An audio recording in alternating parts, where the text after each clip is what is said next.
او دغه زیری زمونږ د ثوابې سره تعلق لري اورنګزیب لالا راوړی دی. ډېره مننه کوو او بیا په تیره باندې د خپل ګران مشر د فضل یوسف خان عابد صاحب ډېره مننه کوم چې هغه مونږ دومره خوندور پروګرام له راوستو. یقینا داسې محفلونه ډېر کم خلک را جوړوي، داسې ژوندي خلک ډېر کم پیدا کېږي چې هغه یاران دوستان راغونډ کړي او د موسیقۍ پروګرام وکړي. ډېر زیات خوشحاله یم. په لاره راته نوشیروان خوږمن صاحب وویل چې نزار لالا هم راغلی دی، په وطن دی، خو چې کله د حجرې په دروازه را دننه کېږو نو مخامخ راته خالد اثر صاحب هم ښکاري او ډېر خوشحاله شوم چې دا سړی خو هم کلي ته راغلی دی. یقینا ډېره خوندوره شپه ده. د دې نه په شریکه باندې خوندونه اخلو. د څو خبرو دپاره خپل ګران مشر نزار یوسفزی صاحب له بلنه ورکوم چې راشي هغه یو څو خبرې هم وکړي او دا کم ملګري چې راغلي دي دوی ته هرکلی هم وکړي. نزار یوسفزی صاحب. همزو لرونو باشعوره او نرانو پښتنو ستړي مه شئ، پخیر راغلئ. زه تاسو ته د خپل طرفه او د دې ننني پروګرام د دې ننني غونډې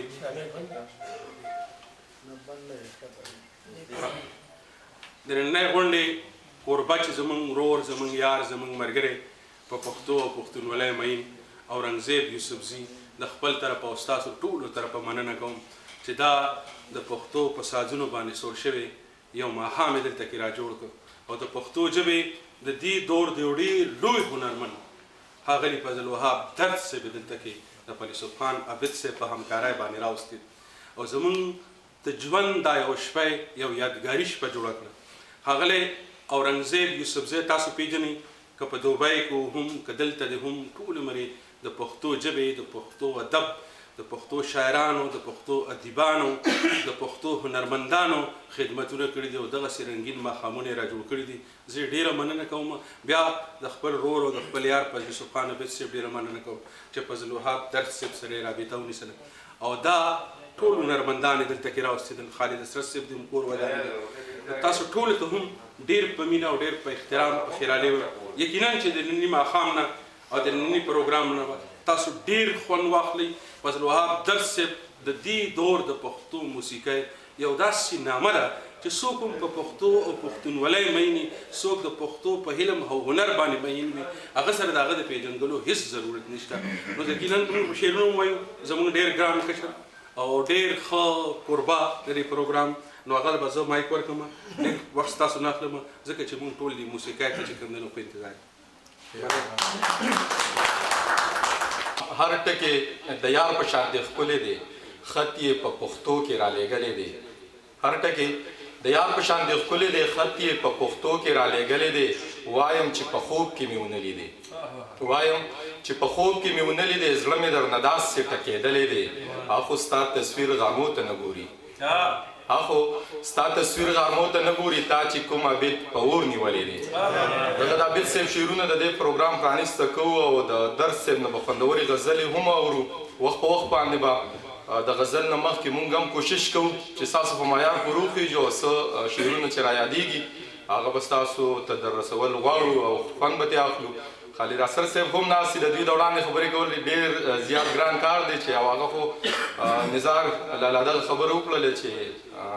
څنګه چې د درد صاحب ستاینه وکړله. یقینا چې پښتو او پښتونولي پیژني، درد صاحب به پیژني او خالد اثر صاحب هم د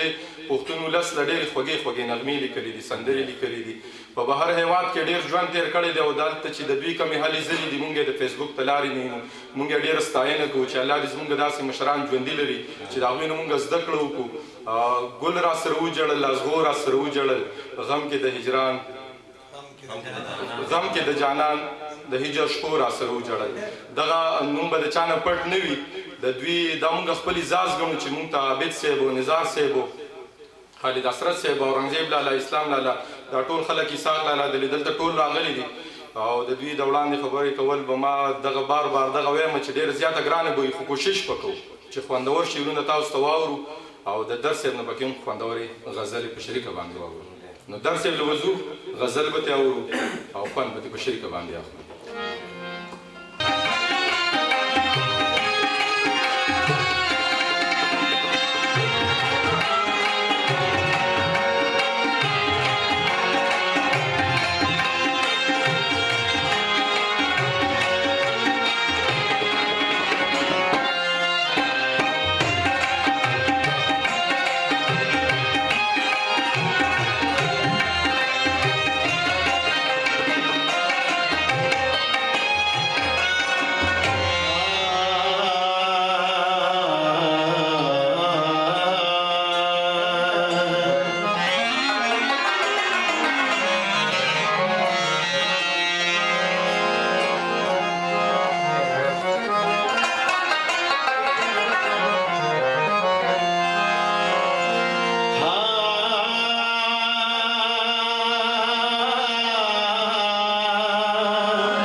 زیاتو قدرمنو ملګرو نزار یوسفزي صاحب ستاینه وکړه د هغې مننه کوم هغې خپله ډېره پاکه مینه ښکاره کړه زموږ په حواله باندې زموږ ډېر ساده محفل دی او تاسو ډېر ځان قربان دي هر څه چې دي په داسې محفل کې ما ته لږ غوندې دا تکلیف هم وي چې داسې خلک به مخې ته ناست دي دومره پوهې په شعر باندې وختي راسې ما په دې ملګرو خبرو ردي نو دا سوچ به مې کوم چې دې ته به زه ووایم څه نو هر څه چې مې وي هغه به ډېر زیات په محبت وي ډېر په مینه وي او ټولو نه مخکې د عابد صاحب یو سندره ما سره د دې علاقې او د دې وخت مناسب ده نو ضروري ګڼم چې هغه ستاسو ډېر درانه خدمت کې ډېر محبت سره وړاندې کړم هغې نه مخکې د سایل صاحب سوچ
لري د زړور پرېښود اوس دې په دې لور چکر پرېښود او بېنګي ما یوازې نه در کړی یاره تاسو او ما دې در پرېښودې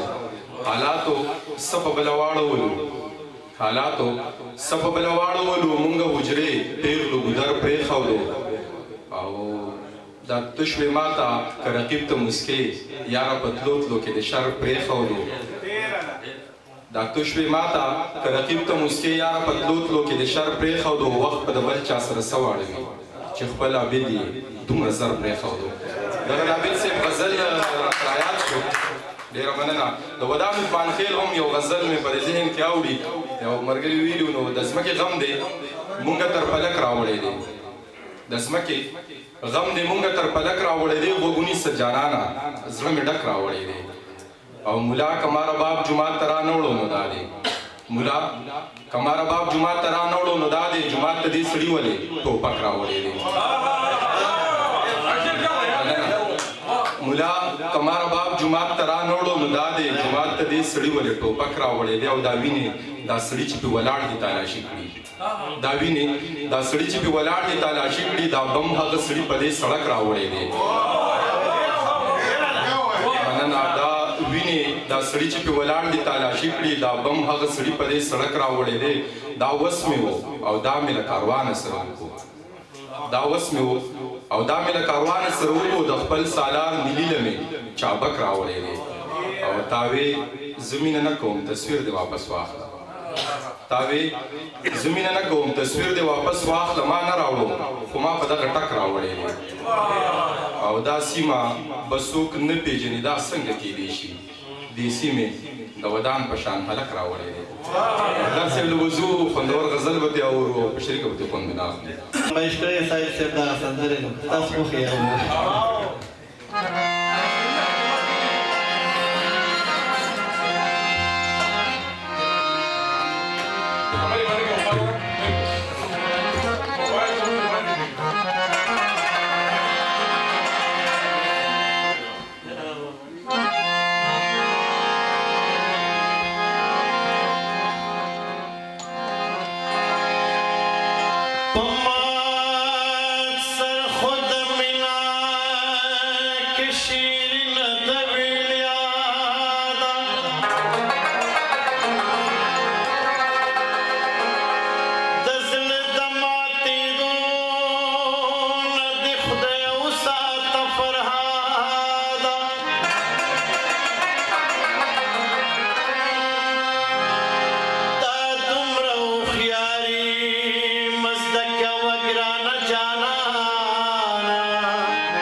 مستخان من كل سبب كل مكان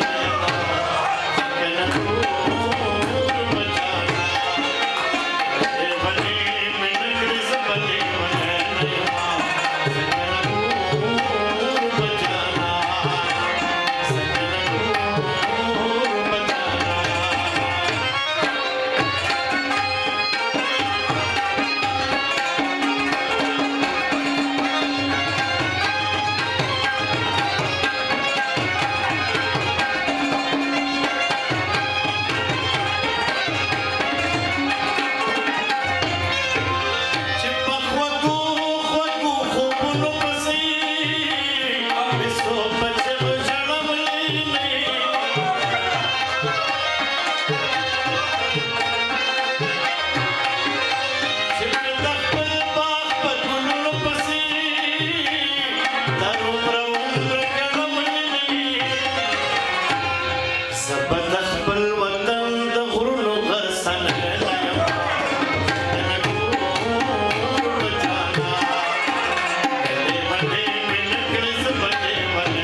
خان دي که څوک جاړي پکې اوسي د یو بل نه مینې غواړي پکې اوسي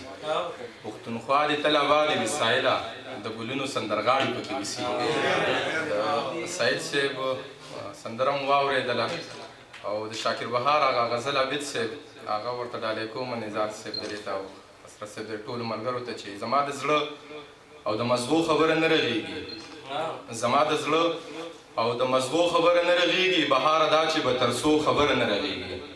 مونږ دغه نه کوو چې پاس ورله روغ وکړو مونږ دغه نه کوو چې پاس ورله روغ وکړو مونږ دغه وایو د پلانکو خبره نه رغېږي مونږ مننه مونږ دغه نه کوو چې پاس ورله روغ وکړو مونږ دغه وایو د پلانکو خبره نه رغېږي دا سړي نه دي په یو انچ پوله وران شوي داسې اوس یې په انچ نه په پټو خبره نه رغېږي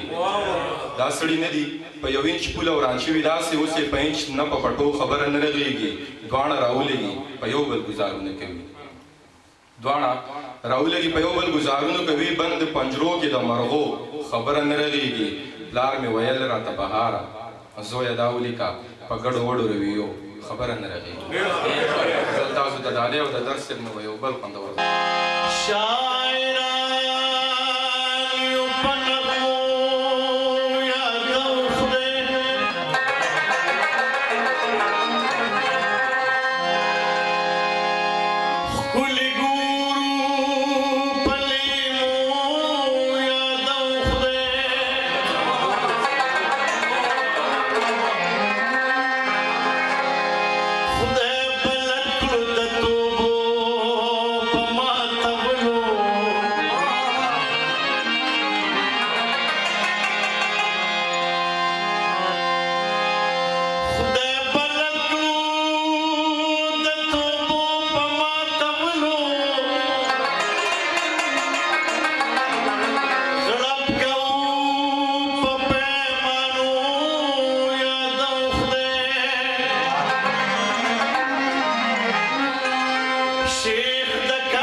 جنو